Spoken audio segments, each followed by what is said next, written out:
Motivation feels amazing, but motivation will lie to you. It shows up when you're excited and disappears when life gets hard. So what are you going to do at that moment when it gets hard? The Mindset Manual with Myron Williams. Hey family, welcome to the Mindset Manual, the place where we talk about the hard truths most people avoid, but the truths that can actually change your life. I'm Myron, entrepreneur, father, and student of life. Today, we're talking about one of the harsh truths about success. This is episode 2 of my 8-part series on the harsh truths about success. Thank you for joining me as I give real life testimony on entrepreneurship and strengthening emotional intelligence to handle any situation. If you haven't hit that like button yet, please hit the like and subscribe button to help support the show and spread the word to help us grow. Many people chase motivation. They watch speeches and they wait to feel inspired. But motivation is temporary. Say you have a good idea for a new t-shirt business. You believe it's a great idea, but you make the mistake that most of us do. You tell somebody about it, and they say it could work, but it's probably going to cost a lot to start. Now, just like that, you've been infected with their poison. Your motivation just got zapped because someone with zero experience in making products just gave you their opinion on an idea that they know nothing about. So what's the antidote for this infection? It's called discipline. Discipline is different. Discipline means doing the work when you're tired, stressed, and distracted. So I want to share a story with you about one of my entrepreneurial ventures I went into 15, 18 years ago. I started a car business where not like a traditional sales car lot business where I had a bunch of cars sitting on a car lot and trying to sell your car. It wasn't that type of thing. It was what we call an auto broker, where you buy a car, fix it, and sell it, or flip it, they so to speak, flip the cars, car flipper. And so, I kind of got that urge from my dad. He liked to restore old cars and fix them up and then sell them to people who were admirers of those type of cars and fixed up old cars. Now he was handy. He painted and did, body work and all this different stuff. Me, I'm not that good with my hands. I'm more of a tech guy. So, that wasn't my thing. But the love of cars probably came from that. So I decided I wanted to start this business, this auto broker business. And like I said, we always do, we make the mistake of talking to our friends or talking to our family about an idea that we have and we feel strong about it. But first thing we do is go ask for confirmation that it's a good idea.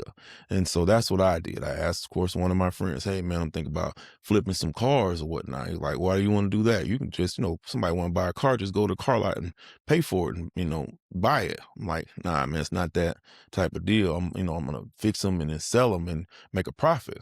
He's not a businessman. He's a worker. He's an employee. He doesn't know about hustle and things like that. So, of course, his response wasn't that great.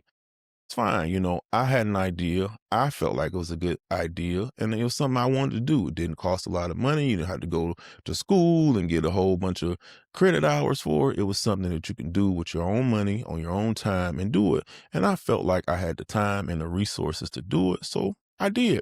So let's move on with it.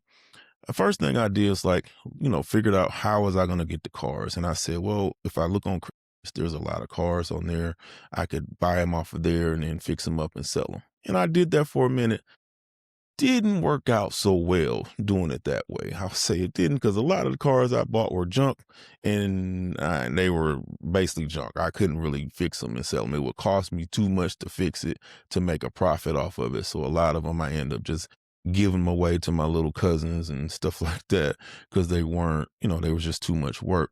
But I didn't give up. I said, okay, I need to take this to another level. I need access to some better cars. So then I seen an ad for an auction. It was a public auction. So I'm like, okay, I can go to the auction. I probably can buy some cars at the auction and get better cars, better prices and all this. Sounds like a great idea, right?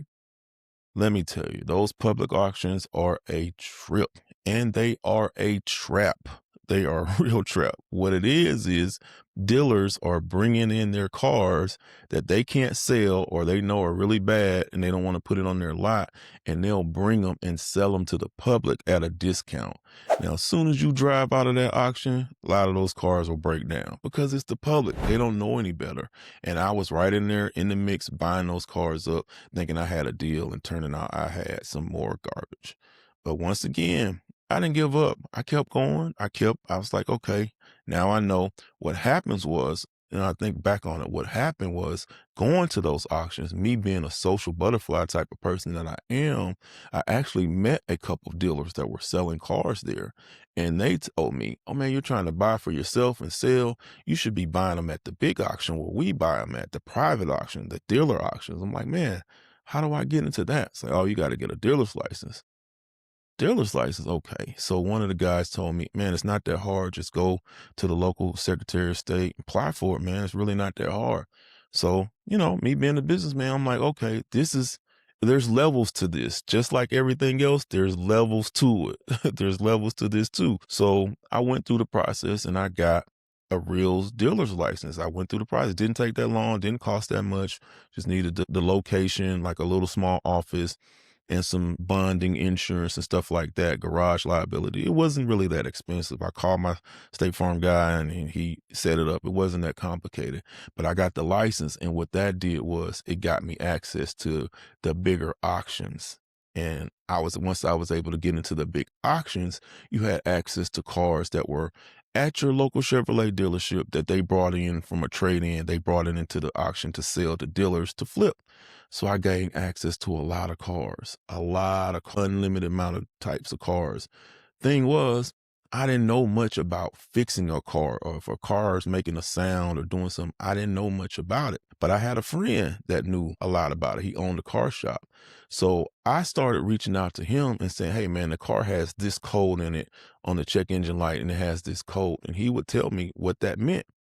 So that would give me the green light to buy the car. So I use my resources to advance my business by finding out, oh, this car isn't that bad.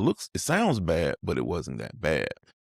And that just led on to other things. As I went on through the learning about the cars, I started meeting different people. I met this one guy. He said, man, all I sell are Hondas. He sold just Honda Civics and Honda Accords and stuff like that. He said, man, you don't know much about cars. You should just find one car and stick with it. Who tells you that? This guy's, he's doing his thing, but he didn't see me as competition. We were about the same age. He saw me out there doing my thing. He would see me at the auction all the time. And we just started talking. Turns out we had a lot in common. We're from the same place, same state. We went to colleges that were rivals, a lot of stuff in common. But he put me on. And this is nobody that I know. But the thing is, I still talk to this guy to this day. 20 years later, I still talk to him to this day. He's still doing car stuff and real estate and stuff like that. We still cool, but he wasn't one of my friend circles. He was just a perfect stranger that was clapping for me on the sideline, wanted to see me do good.